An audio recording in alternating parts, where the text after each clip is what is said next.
He is a badass elephant.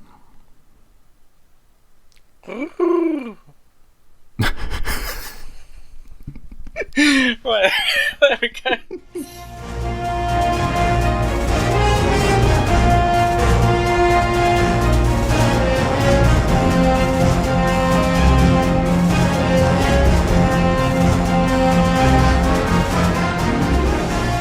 Hello, you are listening to Pod 'em Up, broadcasting live. Are we live? Yeah, we're live. Well, we're live as far as we're concerned, but we're not. I don't think anyone else is listening right now. Live to tape. Live to tape. That's what they call it, I think. That's what the kids are calling it. In the industry. I'm Tibbs. I'm Ollie. And, yeah, Pod 'em Up. What episode is it, Ollie? Because I always forget. 10. Episode 9. 10? I think it's 9. No, it's 9. Is it 9? It's 9, yeah. First one of the year 2019. Ah, there you go. All 9s. All 9s. What, 2? Yeah. Anyway, so, bit flustered because it's all been, technical problems every time we... I know, it's ridiculous. I mean, we're doing it on a Sunday night, which is a school night, and we wanted to, do it quite early so we can go to bed early, but then, we've had, half an hour of 40 issues. minutes. But who's 40 minutes, yeah. 40 minutes of issues. So we're going to, have to rattle on through this one, I guess, but, it happens. It does. At least we're here now. What have you been up to? What I've been up to? Well, I've only really been playing one game this last month, and that's Shenmue. Oh, okay. Yeah, I've been playing it a lot, though. Did you ever play it back in the day? Or I didn't, no. I can't remember this is if you discussed this. No, I think we discussed it briefly at one point, but no, I never played it. This is my first playthrough. What do you think of it? I like it. I really hooked on it. Really? Yeah, I know. I kind of surprised. It's one of those things. It was obviously a big groundbreaking kind of game when it first came out, 20 odd years ago. Kind of introduced a lot of ideas. It's had a proper attempt at making like a big kind of realistic world to explore. So but obviously other games have done that a lot better since then. So when you come into it in 2019, 2018, last year when it was. When this collection was brought back, which is what I've been playing on, obviously the PS4 collection. Yeah. It's obviously there's a sense that maybe it won't be quite as impressive as it once was, and certainly visually and in terms of all the technical stuff it isn't. But I don't know. There's just something about the character and the story that's really, really kind of engrossing, actually. And yeah, it's. I mean, if you're not particularly familiar with it, it's basically it's set in Japan in 1986, and it follows Ryu Hazuki, who's on a mission to avenge the death of his father by a man called Lan Di, and he has to sort of figure out who these people are, what's happening. Eventually, he has to go to Hong Kong to sort of track this guy down, and. Well, I mean, I don't know how far through the game I've put in a fair few hours now, but there's just something about it. It's quite a slow-paced game. I was going to say it's a very, very slow game. Some of the mechanics I found. I know they were implemented to make it more immersive and really sort of draw you into the world, but I found some of the mechanics really quite stifling, like the whole time mechanic. Yeah, definitely. Especially early on in the game where you have to be back at the house by a certain time, otherwise you get told off. Yeah, basically. And it's like I find that a little bit, in certain shops, and there'll be like key areas you've got to go to, and you want to crack on with the story, and you get there, and it's like, oh, the shop is shut for the next. Yeah, it's pretty annoying. Yeah, it doesn't. Oh, okay. Yeah, you kind of have to live the rules, like real life rules, basically. You can't just go wherever you want and expect someone to be there, waiting for you. No. But I don't know. When did you play it, Vince? Did you play it recently or for the first time? I didn't. I first played it, I don't know, about 5 or 6 years ago. Okay. I bought a Dreamcast off of a friend of mine, and he had Shenmue 1 and 2 included in the little bundle that I bought. Oh, okay. So, that's cool. I gave it a try then, and I couldn't get into it. And then I played it again with when they released the 1 and 2. The remaster of 1 and 2, because my intention is to get through 1 and 2 completely in time for 3. Yeah. But that's my intention too. No, it's a little bit of a chore. I've heard 2 is better. I've never gone all the way. Yeah, I've heard that as well. I think 2 sort of picks up the pace a bit and doesn't refines it a little mess bit, around a bit.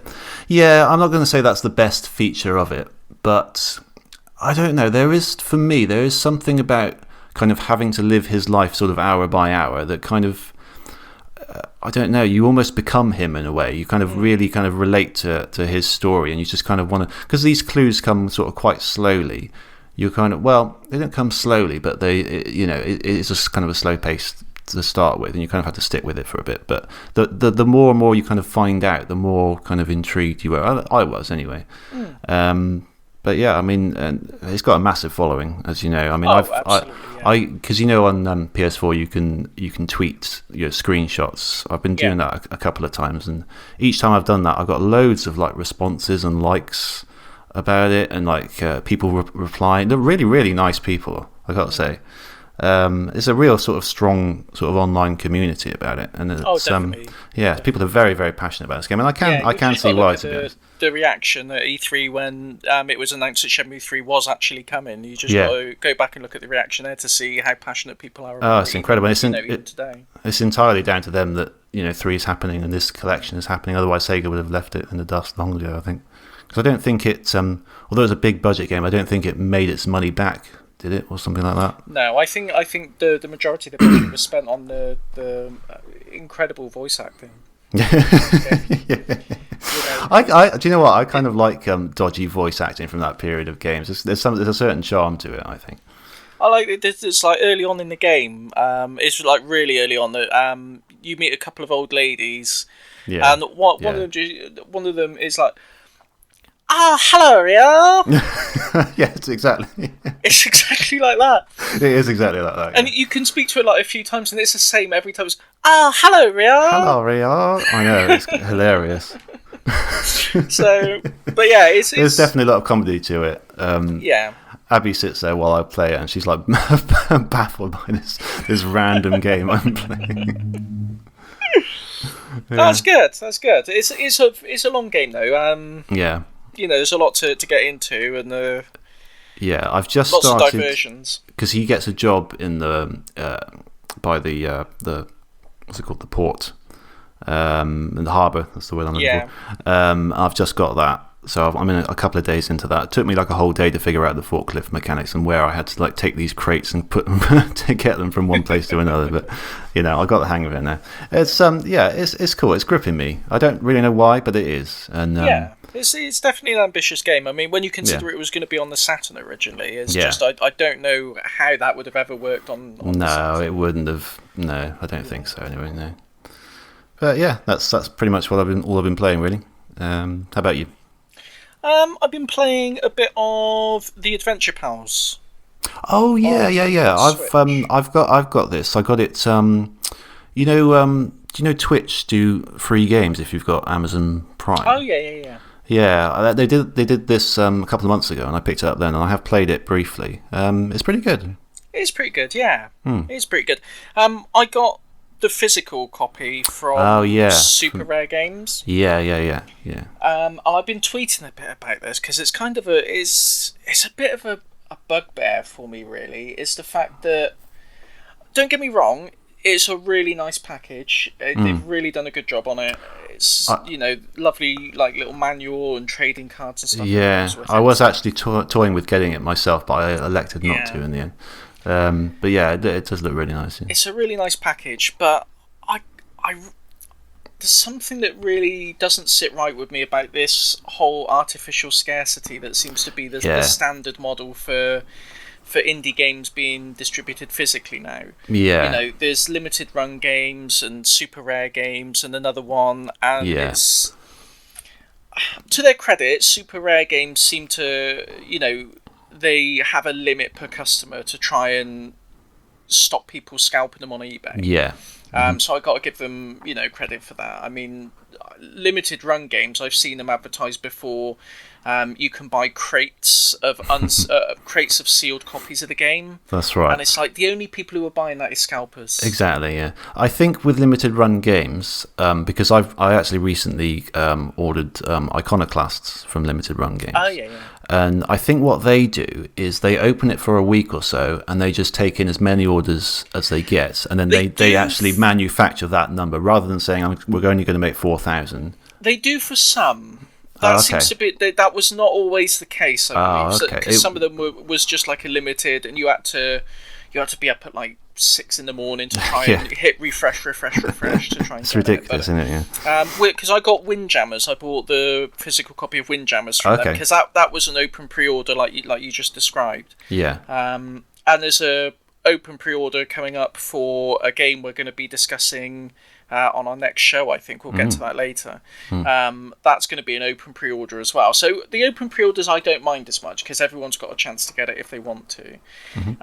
But I don't know. There's just something really. It just leaves a bad taste in my mouth that there's these games that obviously have an audience, but they're being really restricted and being picked up by scalpers and exploited, and especially when you see with the super rare games how much love has gone into the actual production of the cartridges and the whole package. It just seems a shame that so many of them are just going to languish in the hands of scalpers.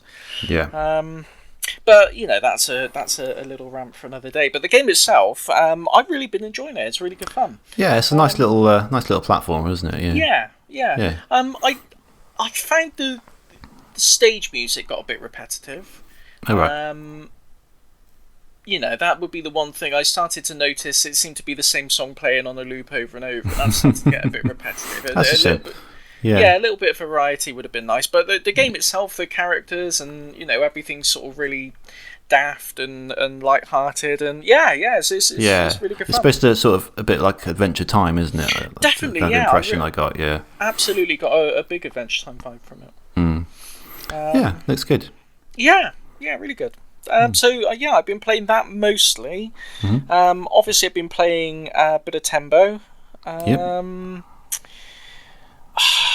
Can't think of what else I've been playing. I think those are the things that have been dominating my time, and Tetris Effect. I was going to say I saw you on Tetris Effect on the PlayStation thing quite a lot. I thought, he's playing Tetris Effect again.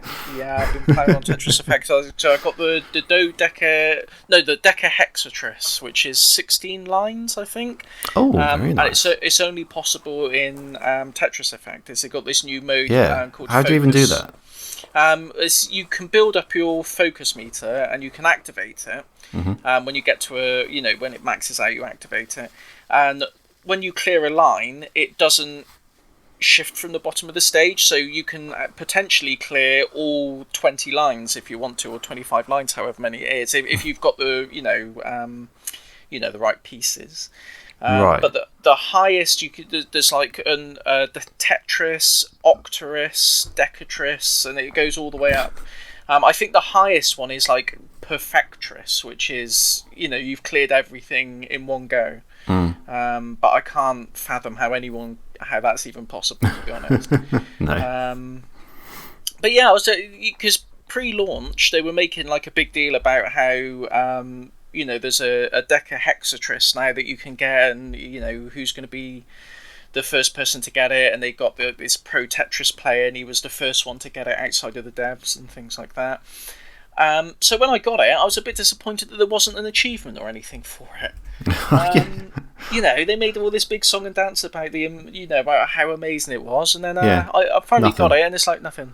I hate that when you expect you're going to get a trophy or an achievement, and I mean, I'm not a big achievement hunter, or me neither, no. Or trophies. I'm not really that fussed about them, to be honest. But it is nice every now and then, especially when it's something like a momentous thing like that. You'd think, you would think so, wouldn't you? Yeah, but maybe it's not all that. Maybe there's it's reserved for the Perfectrice or whatever lies ahead there. Perfectrice, that's been mostly it. Okay, cool. Anything in the gaming news that we need to discuss, or I don't know. It's been a bit slow lately, I think, unless I'm missing something. I probably am, but in the things I'm interested in, I haven't noticed anything particularly. I was going to say, I mean, there's probably lots of stuff. I know there's a lot of aggro over the Anthem demo that came out, but okay, it doesn't really interest me. Not me. So there's probably like really loads of like important things for like AAA games and stuff. I'm not like, nah, can't be asked for that. One thing I did want to ask you about is I saw you got the what's it called? The Retro, is it Retro Electro, the company that made the little mini Mega Drive model? Yeah, I'm gonna get that. Well, I hope I'm gonna get that. But I saw you got it on Twitter. Yeah, it's really nice. It's a really nice little collectible. It's really detailed.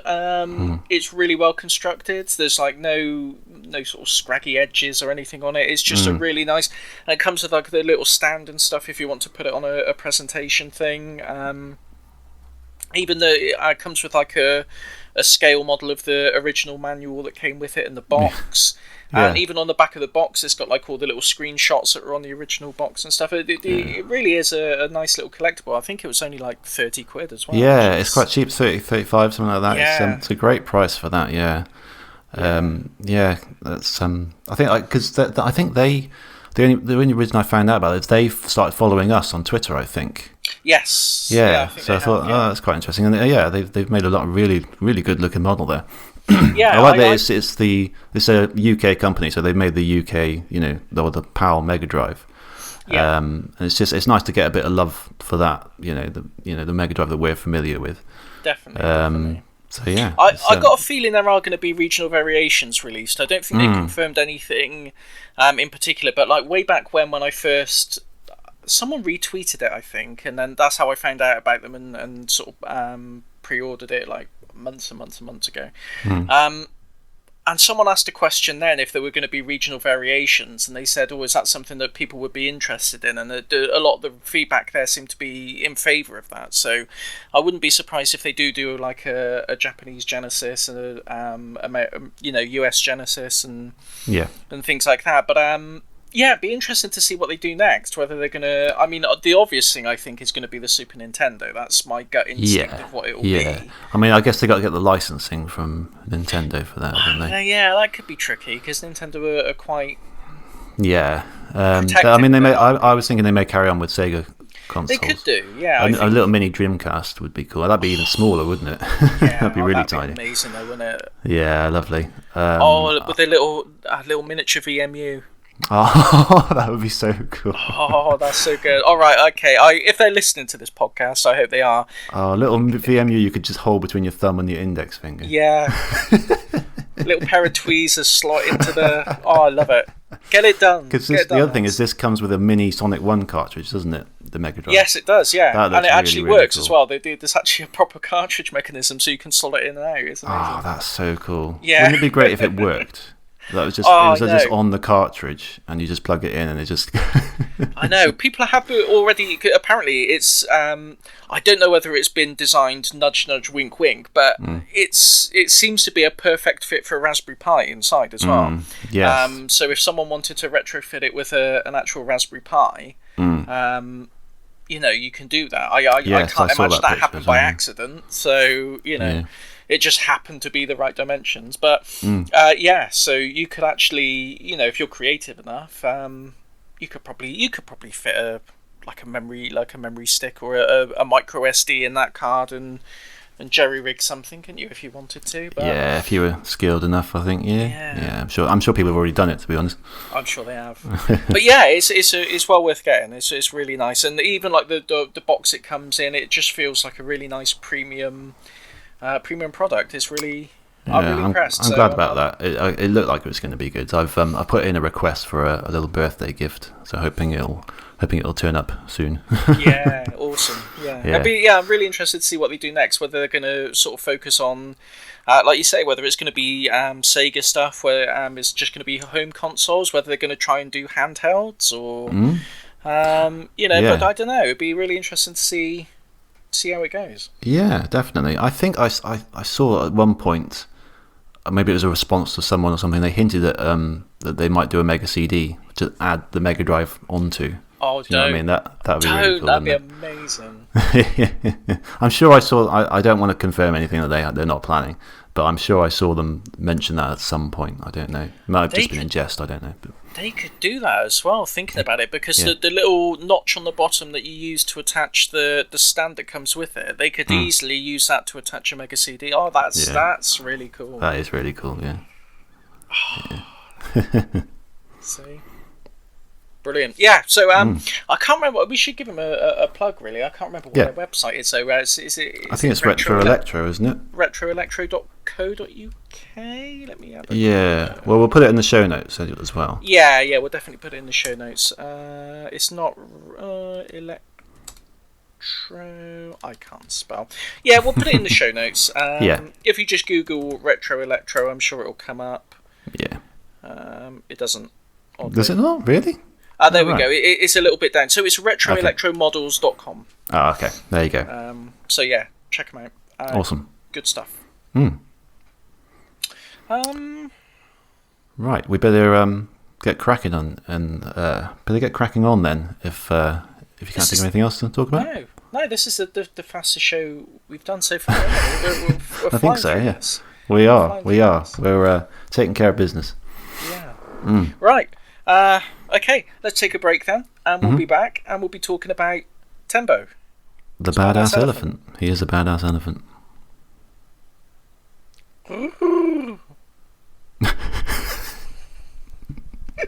Right, there we go. Okay.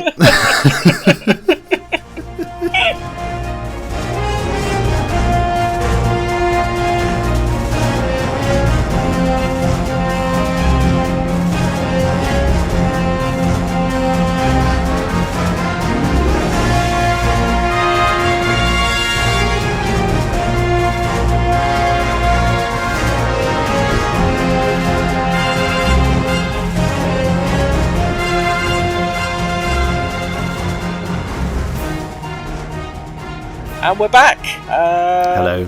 We are talking about Tembo, the badass elephant. There aren't many games about elephants, are there? Not many games about elephants, no. No, there's Rolo to the Rescue. Yep. And Tembo the Badass Elephant. Yeah, I can't think of any others. No, which is strange because it's a good animal for a game to have. They can shoot things out of their trunk.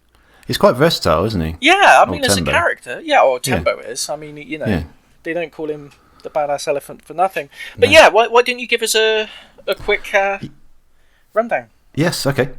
So, Tembo the Badass Elephant was developed by Game Freak. That is the Pokemon people, isn't it? It's published by Sega and released for download only on Steam, PlayStation 4 and Xbox One for $9.99 I have. But it was recently on sale, wasn't it, for about £3 or something? £2.50 on the PlayStation Store. £2.50, that's a bargain. It's a steal. It is a steal, yeah. Definitely. It's a side-scrolling platformer basically. It's built in Unity, and it's got a very kind of sort of comic book, cartoony kind of style, sort of cell shaded, doesn't it? Yeah. It's kind of, I think it's a mixture of sort of sprite. I wouldn't say sprites really. It's just sort of. Yeah.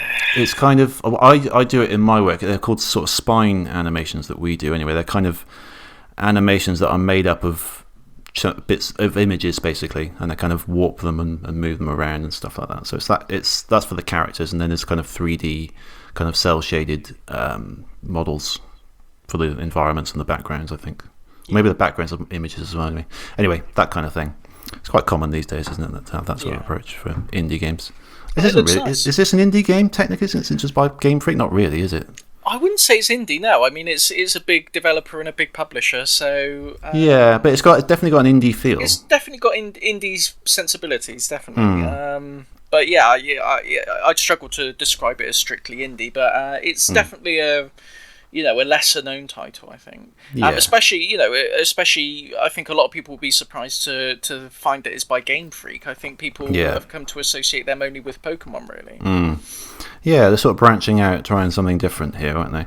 Have there been many other non-Pokemon Game Freak games that you know? Pulseman, was it on Mega Drive? Oh, was it? Oh, okay. Yeah. I think that was Game Freak. And I think they've done a few sort of Japanese-only releases that never really made it to the West, but the vast majority of their work has been Pokemon, and I think, judging by Tembo, I'd really like to see them do some more non-Pokemon stuff. Yeah, definitely. It's a really nice little IP, isn't it? Yeah. Really nice character. nice sort I was of going to say, world. yeah, it's a nice full character. It's full of colour and life and, it's just personality. daft. It's just really silly. And, it's quite silly, isn't it doesn't take itself seriously in the least. And, no. Yeah, so I mean, basically, the thrust of the game is that you are Tembo, the badass elephant, and you've been called in to assist with fighting off some bad guys. Yeah, it's these bad guys called the Phantom. The I think Phantom they're called. Have appeared in Shell City, and are basically just being. They just turned up acting the go, and you've got to put them in line. Yeah, you get called up by a man with a very large moustache, who's like the general guy, isn't he? And he worked with Tembo, or he fought alongside Tembo at some point in the past. And he rings him up, and Tembo's got a little phone out in the jungle, and he answers it with his trunk. And he answers the call basically. He gets carried over by a load of birds, doesn't he? On like strings. Do you remember that bit? Yeah, I do. Yeah, I mean that's very much how elephants migrate in real life. The attention to detail there is superb as well. Oh, at a certain time of the year, you can't see the sky for elephants flying around attached by birds. You know? Just a random. I don't want to go too far off topic, but me and my girlfriend were discussing this a while ago. Have you ever seen a flock of robins? No. That'd be weird, wouldn't it? It would be. They're very solitary birds, I believe, aren't they? Are they not robins? Wow, you'd think so, wouldn't you? But apparently they do flock, or American robins do, yeah. Oh, okay, that's interesting. Like, just imagine that. Just picture it in your head, a flock of robins. I can't. I don't know what that would even look like. Well, exactly. Mind cannot conceive the beauty. Indeed. So, Tembo. Tembo? Yeah. So yeah, he gets carried down, and you have to rescue. Are they POWs? The people you rescue? Are they just sort of civilians who've been caught? I think they're just civilians. Yeah, the civilians are caught in the crossfire. I think, aren't they? Really? Yeah. But they're they are in prison though. So yeah. There's 10 of them in each level, and they're sort of hidden. They're tucked away, aren't they? The level design is quite sort of fairly linear, but it kind of branches off into these sort of dead ends where you've got to find these trapped people, and there's also a very heavy emphasis on how many enemies you destroy and how many sort of their tanks and their machinery you get, and it kind of tallies it up, doesn't it? So there's sort of a lot of extra stuff to find in the levels, and kind of there is, and it's often the case, like you said, there's 10 to find of the people to rescue, and it gives you a little running tally at the top of the screen as you go through the level. So you've got like 10 little silhouettes of people, and each one will sort of turn yellow, or it'll highlight sequentially as you go along which one you've got. And quite often you'll be going through the level and you'll rescue someone and you'll notice it's skipped like one or two people, and you think, oh no, and it means you've missed something back earlier in the level. And sometimes there isn't like a return path, so sometimes you're stuck and you just have to replay the level again. But I mean, this is the thing. This would lead me to my sort of gripe about this game, in that as you play on, you'll find levels that are locked by how many total enemies you've killed across all the levels. Yeah. And the totals are quite high. They are. Did you find that? So you have to kind of backtrack. Unless you can do the levels perfectly each time, you kind of have to backtrack quite a lot and go back to these levels and really kind of search out for these kind of missing bad guys, and because the missing people are also worth 10 bad guy points as well, aren't they? So they're kind of part of it as well. So there's kind of a lot of searching out, and as you say, if you miss one, you kind of, quite often in the level design, you'll sort of drop down and you won't be able to get back up. So the only way to go back up is basically to kill yourself before the next checkpoint, which is kind of annoying. So yeah, that was annoying, but I kind of just wanted to progress through the levels. There really isn't much room for missing, the margins of what you can miss in terms of collectibles is really quite tight as you go through the game. You really have to be aiming to get everything if you can.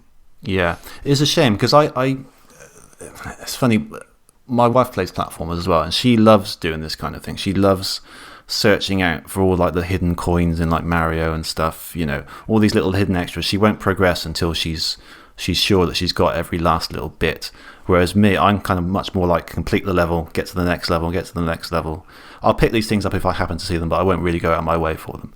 Yeah. But this game kind of forces you to do that. If you haven't done it in the level, it makes you go back and do it, basically. Yeah. Which I personally, I'm not a fan of. I think that stuff should be optional. Yeah, I agree. I'm not a completionist in terms of collectibles at all. No. I remember back in the day with Grand Theft Auto 3, people going on about all the hidden packages. I just couldn't be bothered. It's like 100 hidden packages all around the city. All the feathers in Assassin's Creed, like 10 million feathers hidden all out. I just can't. I can't be bothered with No, I struggle to name a single game that I've done everything in. At least a game that isn't like fairly small. It just strikes me as busy work. It stops being fun and it becomes more of a bit of a chore. Well, in this case, I think it really sort of artificially extends the length of the game, don't you think? Like, because it hasn't got that many levels. I think it's got 3 sort of worlds, each with 4 levels and a boss in them, and I think maybe a couple of extra at the end, from what I read. But and the levels last maybe 10 minutes typically. Yeah, about 10 minutes. So it's not a really long game, aside from the fact that you have to keep going back and doing bits. If it went for that, it'd be quite quick. But I mean, at that price, even the price point of £10, that's not a bad thing. No, not at all. I mean, you even at £10, you get your money's worth. You do. I think there's too much about trying to make games last a really long time these days. If a game's over in 2 or 3 hours, that's not necessarily a bad thing. You've had a lot. If you've had fun with it, then it's worth a tenner or whatever. Exactly. Certainly. Yeah. No, I completely agree with that. I do think there are people who tend to judge a game on how long it takes to complete. And they'll say, "Oh no, you're not pay £50 and it's over in 4 hours." It's like, well. The original Metal Gear Solid was a very short game. If you get down to the nuts and bolts of it, and you talk about actual gameplay, not all the time spent in cutscenes, just the gameplay. It's a really short game, but no one complains about that because the game, the experience is well worth the admission price. So I think as long as you feel like you've got your money's worth, it doesn't matter whether it's 2 hours or 20 hours to me. Yeah, you shouldn't measure a game by how long it takes you to complete. That's just daft, I think. Yeah. I mean it's like going, a short film, short films, you can get films that are just as compelling and, moving and interesting as, a big 3-hour Hollywood blockbuster type thing. Yeah. It'd be just as daft to say, well, I'm not interested in that, it's only a short film. It's stupid, isn't it? Yeah. Yeah, it's just, it wouldn't happen. So I don't think it should happen with, with games either. Or like a book, I'm not buying that book, it's only got 200 pages. Yeah. No, you don't hear that, do you, in any other medium? Yeah. But for games, it seems to be a talking point for some people. But no, it's not as if we're short of games to play anyway. It's not as if there's only like 5 games released a year and they have to like... No. No, I mean, yeah, but like you say, even for £10, I think it's well worth... it's well worth the money for that price. For the amount of entertainment you get from it. Yeah. And like you were saying, I really like the style of it. You were saying about the cartoon style. It's kind of got that. I think the only other game I can think of off the top of my head that does a similar thing is Comic Zone, where you actually get like the sound effects being written on the screen as as he runs along. It says like butter butter butter butter butter butter. That's right. Yeah, it's great, isn't it? Yeah. Yeah, and sort of pow and whack and stuff as you hit people, and it just makes it feel really fun and really. I don't know. I don't know what the word is. Sort of. I can't think of the word, but it's good. It's a good word. It is really good. There's loads of life in the game, really. Yeah. Sort of visually, and the characters as well. I love the enemies because, you'll face a tank or something, then you'll also face like several foot soldiers on the ground, and because you're an elephant and the camera's zoomed out quite far, these guys are quite tiny. But the way they emphasise that is they increase the pitch of the the voices of the bad guys. So you get someone charging at you and he's going ah, and it's really really funny. Just you can't see like their facial expressions or anything, but they do have like funny animations, like they're sort of marching. If they're like standing around waiting for you, they're kind of marching on the spot and stuff like that. There's just a lot of life in those little characters. Definitely. And and also the fact that the rescued civilians ride on your back as well as you go. I know. I love the way they all wave their hands in the air. When you jump and they're holding on, and they all sort of flail in the air while you're jumping around. It's hilarious. It's great. Yeah, it's really, really good. Any other sort of areas that we can? Well, he's got quite a wide move set, hasn't he? As you were saying, he's quite a versatile elephant. He is. He's got the charge move was really satisfying. I found when you kind of just charge through, and they sort of set things up, sort of barricades and like broken down cars and stuff like that. They'll just set up carriages. Things like that. They'll just line them up, and you just charge right through them. And it's got some nice sound effects. It's got kind of like sort of increasing. I don't know how to call it, but the sound effects that sort of go up as you go, sort of like ding, ding, ding, ding, ding. Yeah. And each time you do it, and there's something very, very rewarding about that. It is, isn't there? There is something really rewarding about that. It must be a psychological It trick. is. I think like casinos use it with like slot machines and that kind of thing. There is something. I don't know what it is. There's something about that that's very. It works. Yeah, it reminds me of Knights as well. When you go through the hoops in Knights, it kind of goes bling, bling, bling, bling, bling. It's quite an effective kind of method of using sound. Yeah. Yeah, it is. Yeah, I'm interested in the psychology of that. Me too. What is it that makes that so so pleasing?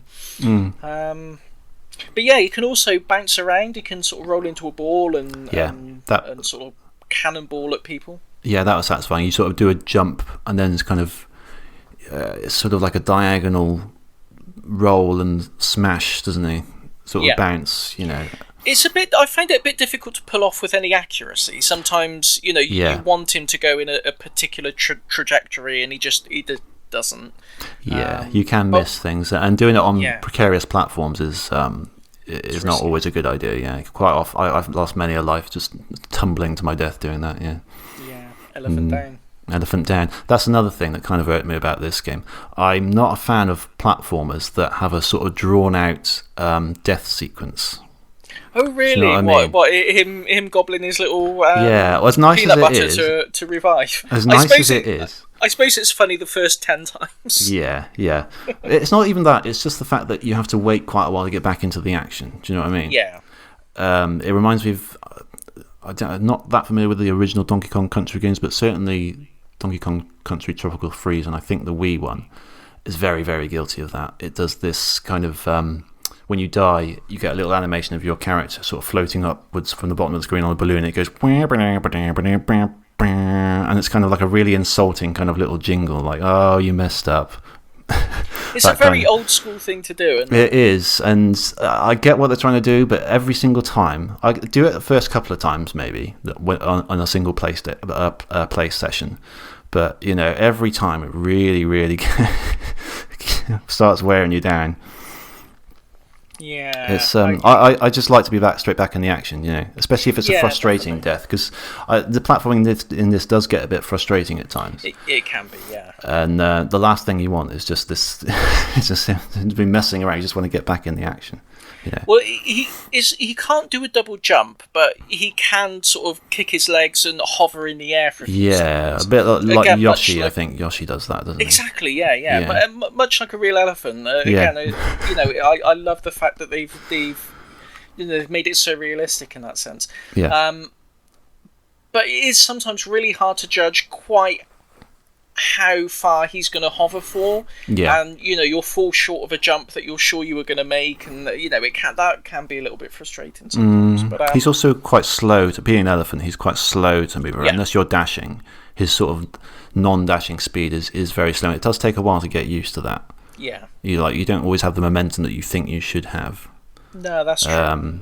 Yeah, a little bit, and sort of avoiding obstacles as well. Like at the moment, I got to the second world boss. That's kind of where I ended up, and you get a lot of projectiles thrown at you, and sort of dodging them quickly enough becomes a really difficult thing to do.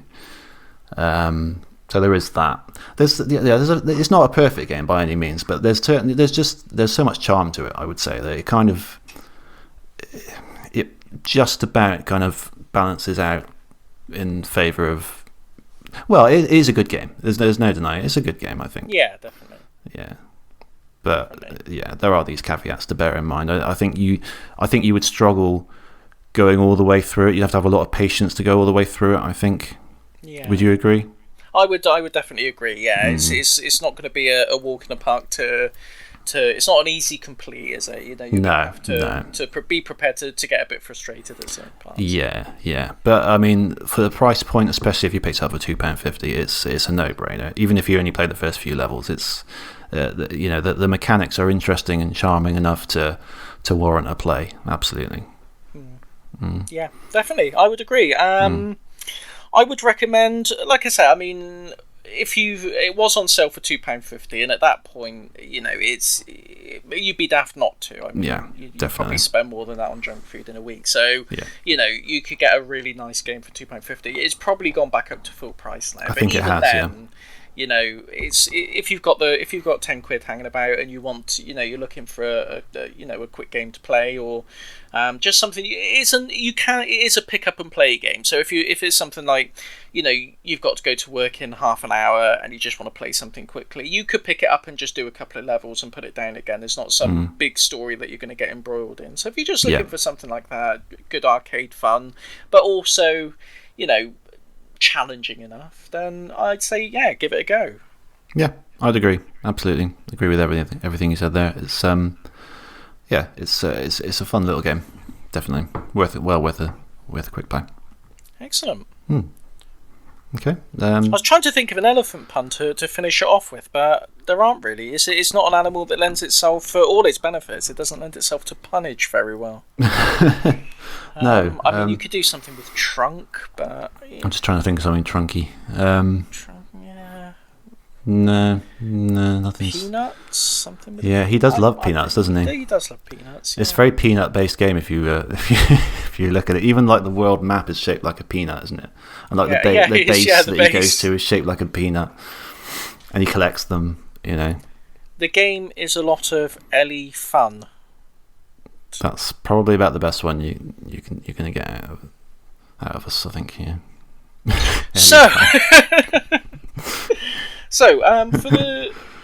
For the next thing, I've just come off on another tangent. There's actually a board game. Well, it's not a board game. It's like a children's game called Ellie Fun, and it's like an elephant with a big. It's like got a hairdryer built into it, or like a fan built into it, and the trunk is like a big tube of plastic. And you fill it with these plastic butterflies, and you turn it on. It shoots the butterflies all up through the trunk, and then all the kids run around and try and catch it in these nets. But in my head, my sister got that for Christmas one year, and she also got this other thing called Giggle Wiggle, and it was this caterpillar, and it had a little microphone built into it. And it had like hoops or something hanging off of it, and you had to try and hang hoops on it. It's not important. The important mechanic of the game was that the appearance of the caterpillar was supposed to be so hilarious that you would laugh at it just by looking at it, and the laughter would make it wiggle about. Okay. And we set it up, and we both sort of looked at it. This is like when we were kids, and we didn't find it hilarious at all. So it didn't move. It just sat there. Right. And it doesn't move unless you laugh at it. And the whole premise of the game is predicated on the fact that children would find the mere appearance of this caterpillar so hilarious that they would just uncontrollably laugh, and that would make it move. And it just didn't work. He just sat there sort of with a bewildered look on our face as this caterpillar just sat there stationary. Anyway, that is a tangent. That's an excellent tangent. Well, let's talk about what we're going to be doing next week, because we're going to be, or next show, I say next week, next show, because we're going to be breaking from our normal pattern, aren't we? A little bit, yeah. Usually we recommend a game each, and then we play it on the book club, and we talk about it. But next week, next show, we're going to be doing a bit of a retrospective on Toe Jam and Earl. Yes, we are. Because there's a new Toe Jam and Earl game coming out on March the 1st, I believe the release date is. Yeah. And we've been lucky enough to be given a review code for it. So we're going to be able to play the game, and we're we're under embargo, so we can't say anything about it until I believe it's the day before, isn't it? We'll check the date. We're not going to break the embargo. No, but yeah, I was just going to say we're going to we'll get it all recorded up in time for the embargo lift, I think. Yeah. And then it'll be out there ready to go, and it's a bit of not an exclusive, because I'm sure other companies are doing it as well. But, it's definitely not exclusive. No. But it's exciting for us, I think. I don't know of any other podcasters doing it, so No, that's true. Yeah, we are the best.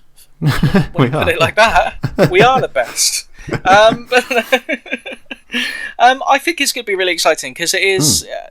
It's a game that I think it means quite a lot to a lot of Mega Drive owners. I never played it back in the day. I played of all the series I've played, mainly is the second one, Panic on Funkatron. But that's very different to the series as a whole. So it'd be really interesting to go back and revisit it. The Mega Drive, there's 2 games on the Mega Drive. There's one on the Xbox, the original Xbox. Yeah, they did a 3D one, didn't they? That's right. The 3D one was originally going to be for the Dreamcast, wasn't it? And then they moved it to the Xbox, and then the new one coming out. So we're going to be doing a whole retrospective on that, and we'll be taking a look at the new one and letting you know what we think of it. Yeah, it's very exciting. It's very exciting. I'm really excited. I really appreciate the support for the podcast from the devs.